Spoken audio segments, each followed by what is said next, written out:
Would you go on this journey if you didn't have to? I suppose the answer to that question depends on which journey you're talking about. And if you're talking about the one we're currently on, where COVID is still a very real thing and it's in many places affecting more lives than ever, where our lives still aren't anywhere close to what they were before, we're more isolated and separated from each other than we ever have been before. And if you're talking about the journey we're on right now, where we're less than a week and a half away from another presidential election, which has been as volatile and ugly and unloving and divisive as we knew it would be, well then no. I don't know that you would find a whole lot of people who would willingly be on this journey. But of course, we don't really have a choice, do we? This is where we are, no matter how hard we try. This is the journey we continue to be on. Hobab had a choice. Hobab he was the brother-in-law of Moses. We see him in Numbers chapter 10, and Moses asked him, he said, "Do you want to go on this journey with us? The journey to the promised land?" And Hobab said, "No." He said, "No, I'd rather stay at home. I know what to expect there. Things are good. Things are steady. Things are consistent. And I like that." Besides, he may have had an idea of what the journey had already been like the last 2 years for the Israelites, and may have had an idea of what was coming for the next 38 years before they got to the promised land. And as he thought about life in the wilderness, not really having a place to call his own, not knowing exactly what to expect from day to day, I guess I'm not really surprised that Hobab, he turned Moses down, said, "Thanks, but no thanks." But Moses didn't stop trying to get him to come along on the journey. He said, but Hobab, God has promised really good things to us. And whatever those good things are, we'll share them together.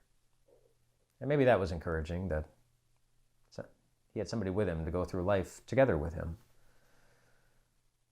But I wonder if the word whatever got his attention. Whatever good things, like Moses didn't know. He couldn't tell him specifically, well, these are the good things that the Lord will give us along the way. This is the way that God will take care of us along the way.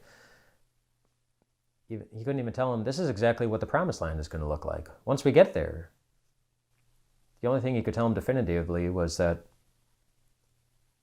the Lord has promised to be good to us every step of the way.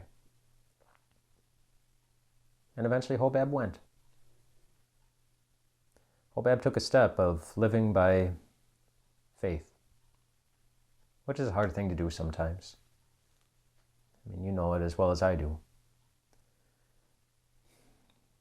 We look at the things that we do know, the challenges that we face, the burdens that we carry in our lives, the heaviness on our hearts from all sorts of different things, even ourselves, the way that we act along the way. It's hard to feel like good things are coming. And yet that's exactly what the Lord promises, that he will be good to us every step of the way. And how do we know that he will be? Because he was good to us, whatever the path had to be for him. And that was a hard path too. The cross was hard. Nails were hard. Loving a world that didn't deserve it was really hard.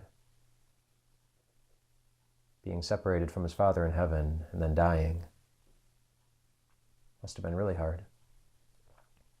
And yet that's the path he walked, because he wanted you to know that whatever path he has to be on, it won't stop him from being on whatever path you are on.